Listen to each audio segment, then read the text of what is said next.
over to camera here. All right, here are your finals. Starts the open between Brandon Chreptyk, Blue-White Delver, and Craig Wescoe, Black-White Tokens. Remember, as a recap, we had a bunch of Delver in the top 8. We had 5 decks in the top 8. Other name, a lot of pros coming from the Grand Prix. We had Tom Ma and David Scharfman, both of them falling to other Blue-White Delver decks. Yep. I'd also be interested to see if we've ever had this many Pro Tour top 8 competitors in an open top 8. 3 is a pretty hard number to beat. Right. I don't know if there were that many of them in the Grand Prix top 8. Yeah, 3 is actually 3 is a lot. I was about to say 3 is a lot for a Grand Prix, much less an open. So it's pretty impressive. I think we only had one. I think Tom Martell had one in the Grand Prix, but I think that's it of the competitors who were in the top 8.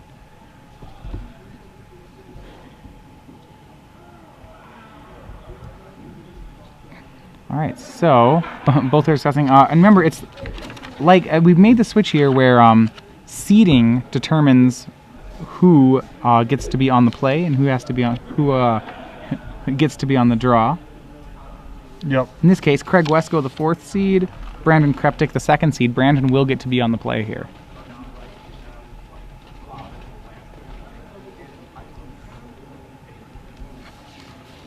Sure.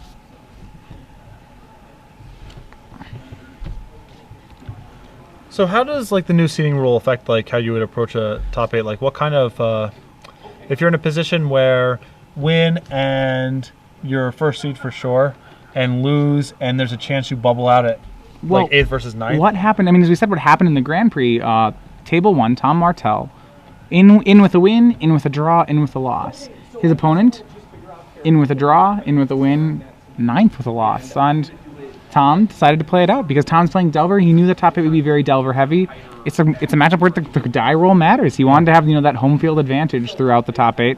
Chose to play, won, and it did affect a lot of things. For sure. I think especially as we get into more formats which are really play dependent. Say for example Legacy or Delver Mirrors. That's pretty important. I don't think anyone will put their top 8 life at risk to play it. If you it's better to top 8 than to risk not top 8ing. But I think for those players, table 1, maybe not draw as much.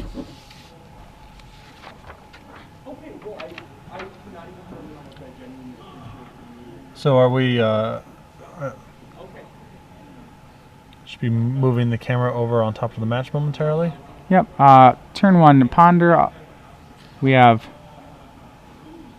Brandon Chreptyk looking like he has a very land-heavy hand from what I can tell. So we had actually Wescoe on the play, is that correct? Yes, correct. Okay, so we weren't doing seeding for this, apparently. All right, we didn't do seeding for this event. So Craig Wescoe winning the die roll. And Gather the Townsfolk comes out. So Craig Wescoe being able to sneak Delver? Sneak Gather Townsfolk under a mana leak.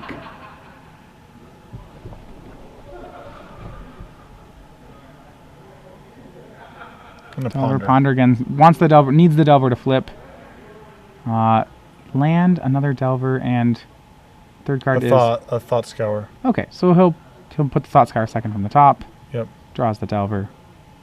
And then actually he doesn't have to draw the land if he doesn't want to. So right. Once again, the power of Ponder there, really good. Ponder plus Thought Scour. A lot of little subtle stuff going on. Even Delver plus Thought Scour, because there's that window after the reveal where you're allowed to mill yourself, which is pretty good. Thought Scour with such a low investment card, it's really a great place to be for it. So Craig building his army here, and this is the thing where the Black-White Tokens is so well situated. It's very hard for Brandon to deal with all these things. Yep. The deck is very good at answering one mid-rangey sort of threat at a time. A sea of tokens is much more challenging for the Delver deck.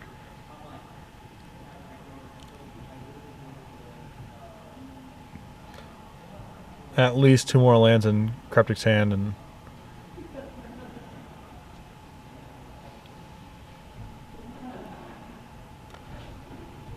so Delver Secret's attacking. Craig Wescoe. Assuming we're going to decline a block. We're decline a block. I mean, so Brandon's determined that he wants this to be a race. There's actually a good argument made to block here. I mean, he doesn't because of the possibility of Vapor Snag, but actually blocking, he does have more Lingering Souls. It's very possible he would do that were, say, Chreptyk tapped out or something.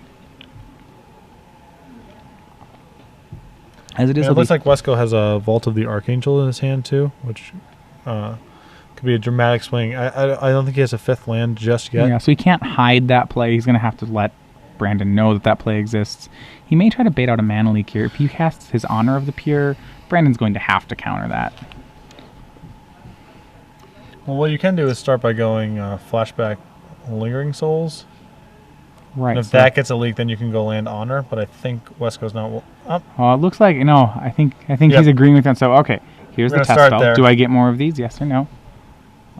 And it's fine. Resolve. So it's very likely that Honor of the Pure is good here because that play is good enough to induce a mana especially leak. Because of I think the body language on Brandon. He kept his hand on the table. Craig declares the spell. Brandon says it resolves without even picking his hand up off the table. Either Brandon's great at body language. So swinging for just so Craig decides though. Interesting. He swings first, and he's just going to gather the townsfolk post combat. Yep. And the problem is actually with Vault and this many tokens in play, Craig doesn't need an Anthem. Yep. The Vault's just a massive life gain spell, and there's actually no real way in Brandon's deck he can. I don't think he can answer 8 tokens. Like they will kill him. The matter is not if. The question is not if, it's when will he get killed by 8 tokens. He doesn't have Ratchet Bomb. All right, more land haunt. Really, just though, both odd decks operating on different levels. Craig Wescoe looks like he'll pull this out. Yeah, it's kind of funny. Like for the Delver deck, is actually just kind of. It's still, the draw is still doing its thing. It's still a Delver draw, but he's actually spent a lot of mana just kind of not doing anything. Just sort of ponder, Thought Scour. These are just 1 mana blue cantrips. Just diddling around with the top of his deck or whatever. And Wescoe's just like, Wescoe's like, okay, well that's all very impressive. Yeah. I'll cast more creatures.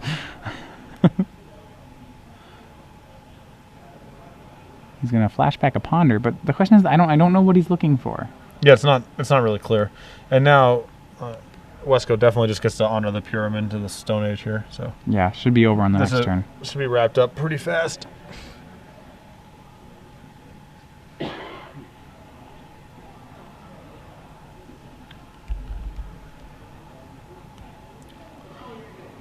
All right, so draw Wescoe. Yeah, 1 mana open. Let's do this. All right. Honor the Pier. So I gotcha. I think he does. He's gonna make sure he hasn't let him block. Lowering the blocker. Yeah, and that's 8. So that's 16. 1 block, 14 damage. Very convenient. So a snag keeps him alive for a turn, and then he just. All right. We're done. Even with the snag, why? Why do Right. This is. So it's okay. You get this one. We'll find another day.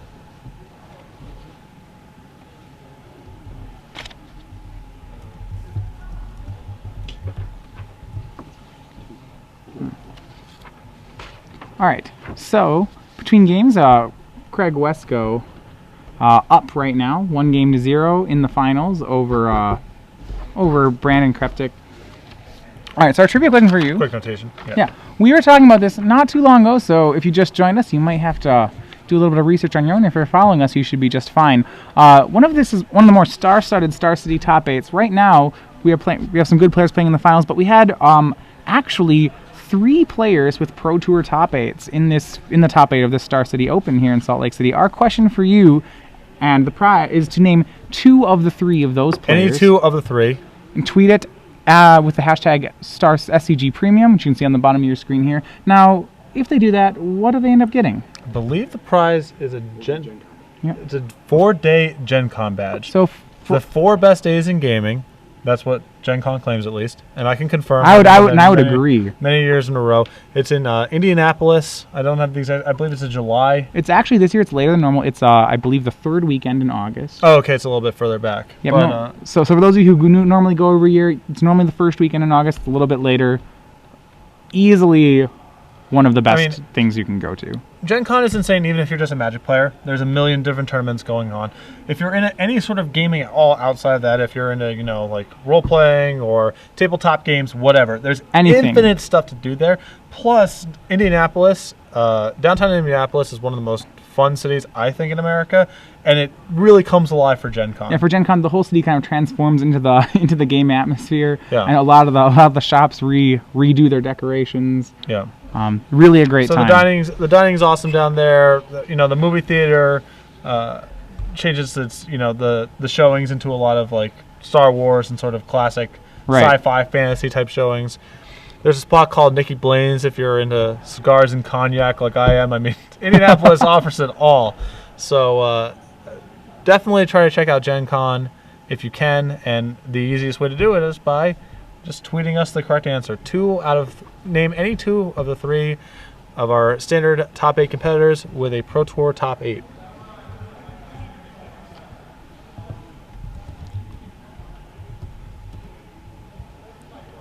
So Wescoe quickly up a game, just again confirming his opponent's sideboard and main deck real quick. You're allowed to view those notes in between games during the elimination rounds. He's got to feel pretty comfortable knowing his opponent doesn't have access to Ratchet Bomb, which his top 4 opponent did, which could have been a huge breaker in that matchup.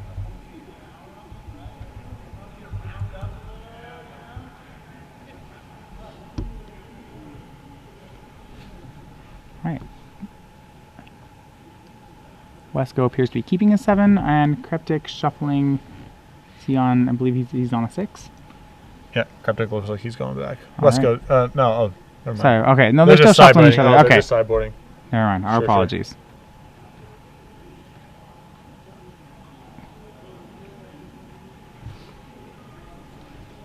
All right.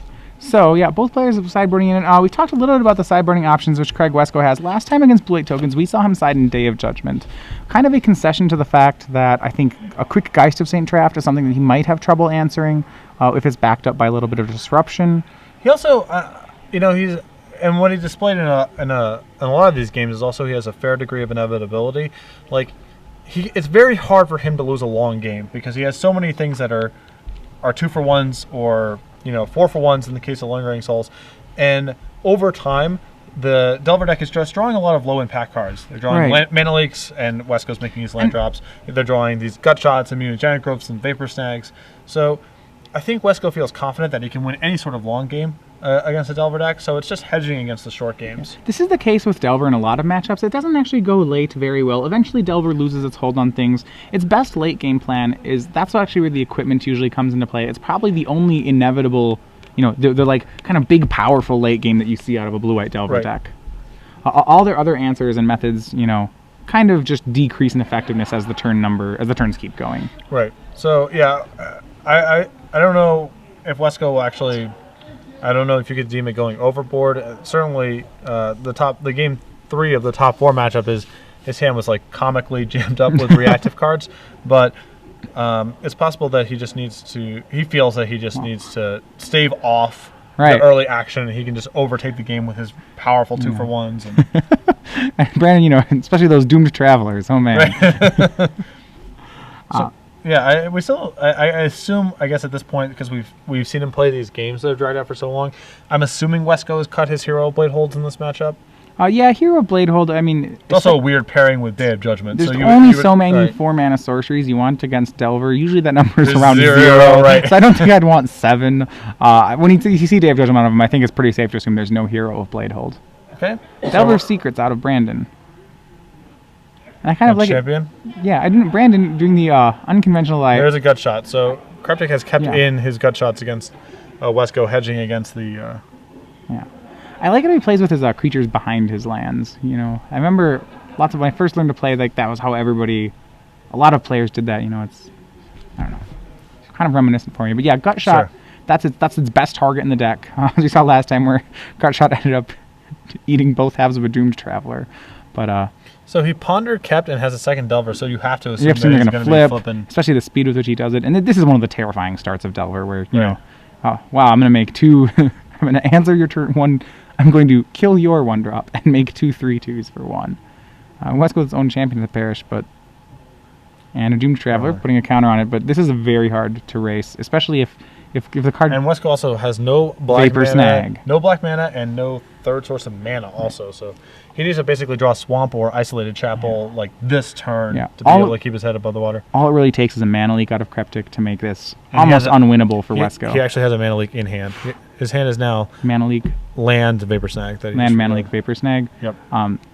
This is a very hard board for Craig to So we win need a out of. black source. Like, okay, All that's right, an there we Isolated go. Chapel. That's the starting point. But that said, Cryptic can probably, just between the two spells in his hand, I can almost close through, Right.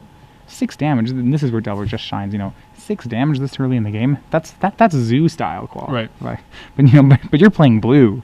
Right. So Wescoe, I think debating between Midnight Haunting and Go for the Throat. Yeah, and Wescoe definitely a big believer in, little information as possible, not playing the land until he's already made his attacks. What he can do is pass the turn here, which I think is probably the correct play to do. Does he have souls in his hand?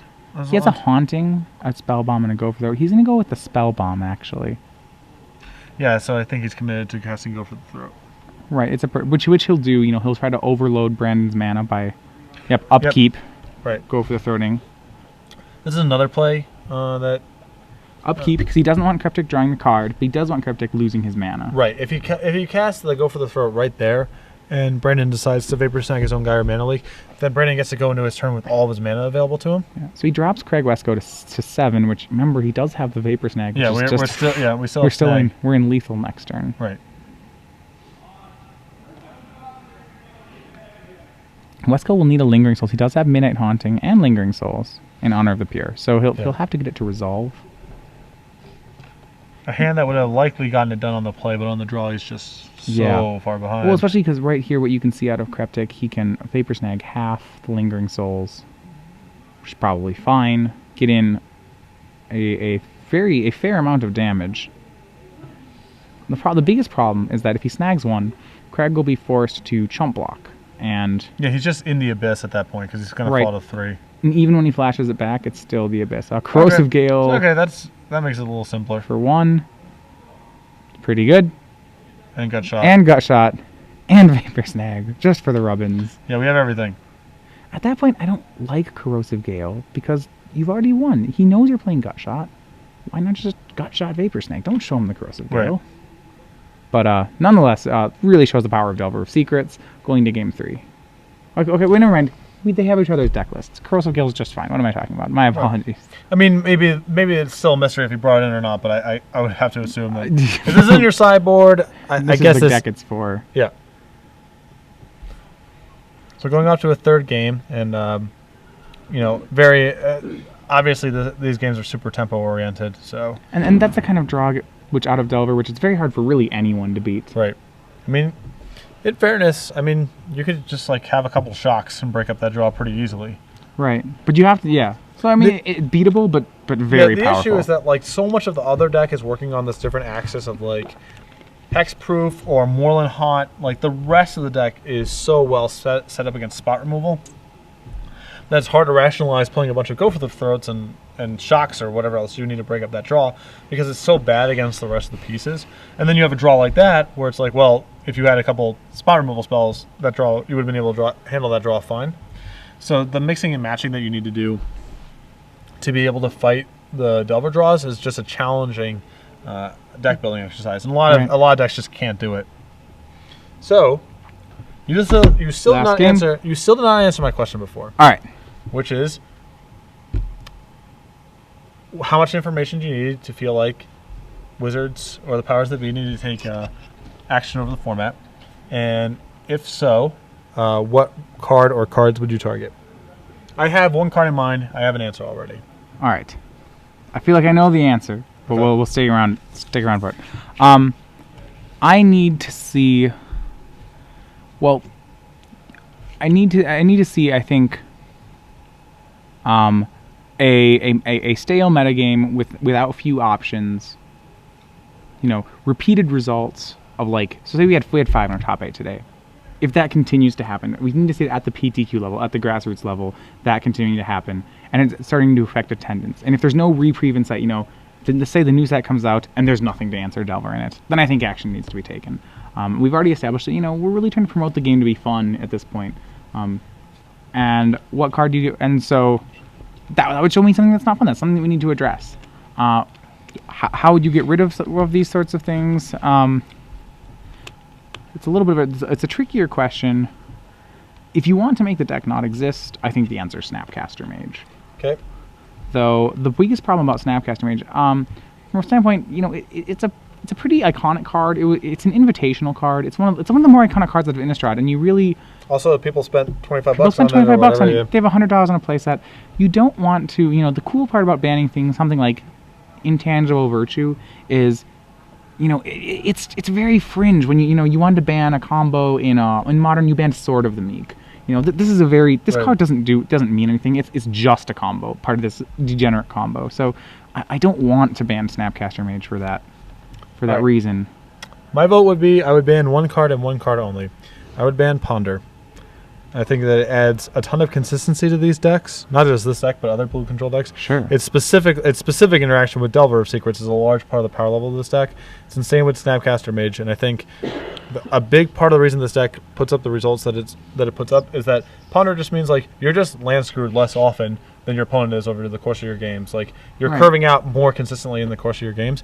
It also preserves you can still build a deck with Delver of Secrets. You just don't have this free roll utility. Now we've noticed with especially with Modern, where we banned Preordain and Ponder, are those effects just we've known Brainstorm originally thought an okay card, slowly moved up the chain till it was the best card in Legacy, and now Preordain, originally inconspicuous, suddenly everyone realized Preordain's a fantastic card. Yep. Are these 1-mana blue selection spells just in general better cards than people thought?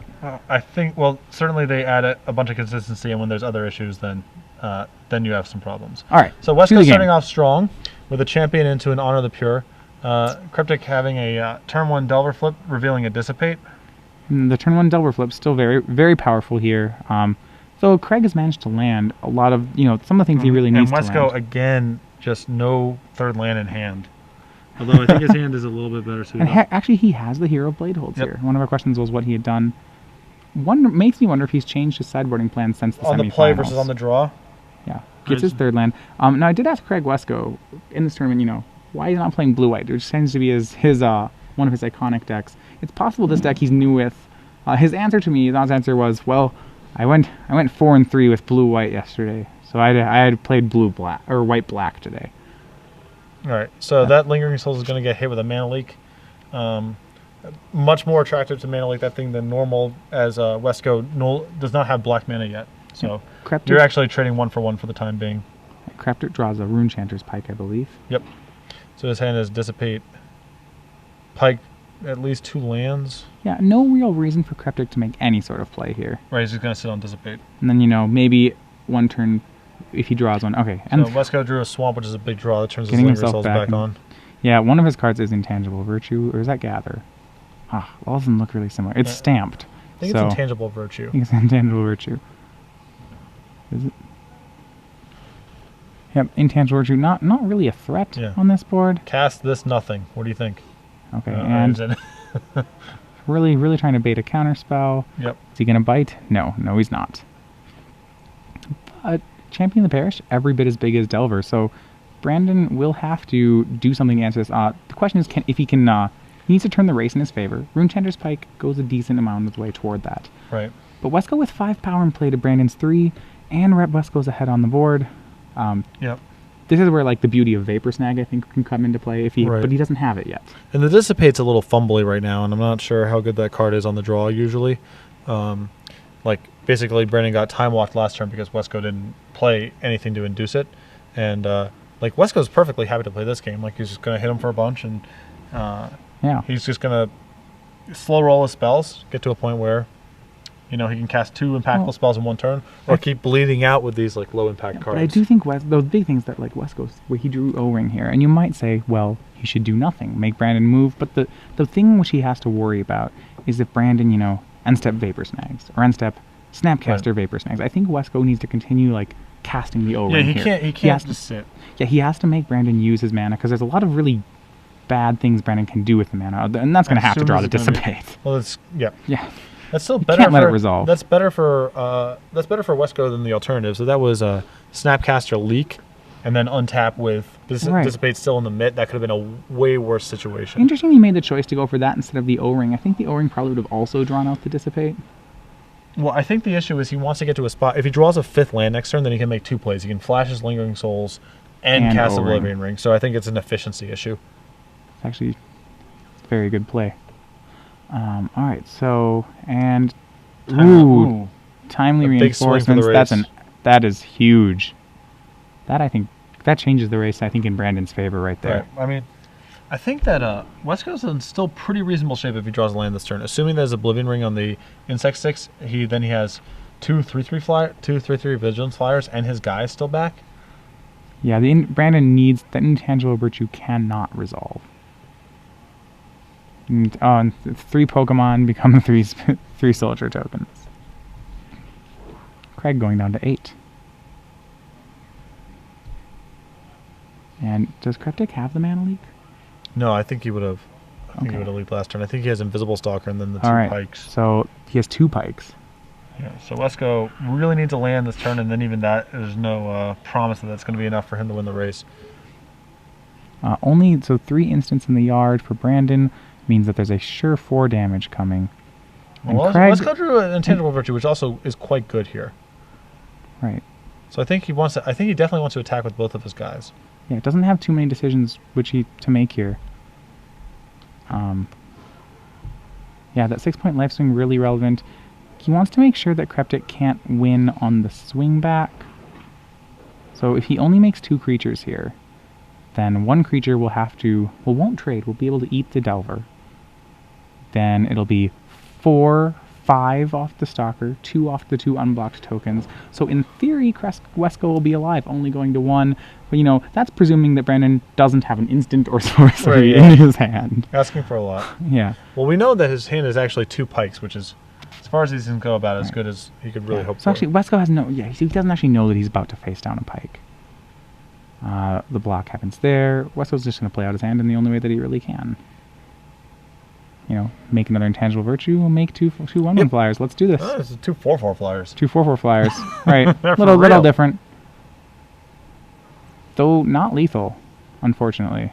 So. Alright, so that draw was a brick. It was what? It was a brick, it was a Seachrome Coast. Okay. And remember, next turn, with the 2nd pike, Wescoe definitely dead. He's going to have to win on this turn. Yep. He's going to try to O-ring the pike. The problem is that there's another pike waiting for him. Yep. And can he get there? Only with 8 in the air. I don't know what draws he actually has to get himself out of this. Vault of the Archangel. That would be a sweet draw. Yeah, that would do Ball it. would be insane. Ball would be insane. He has 2 of those. I don't think he drew it. No, I don't think he would have been. I don't think he would be tanking about this. Outside of that, I don't know what he has he can draw to get out of this. He can try for the O-ring, but yeah, there's going to be, another one waiting.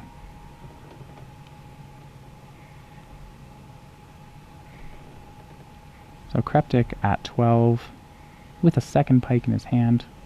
I think we're going to see him get this one. Yep.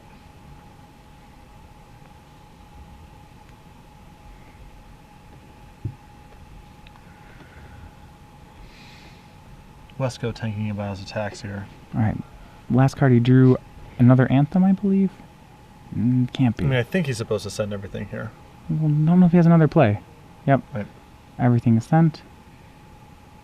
But it's not lethal.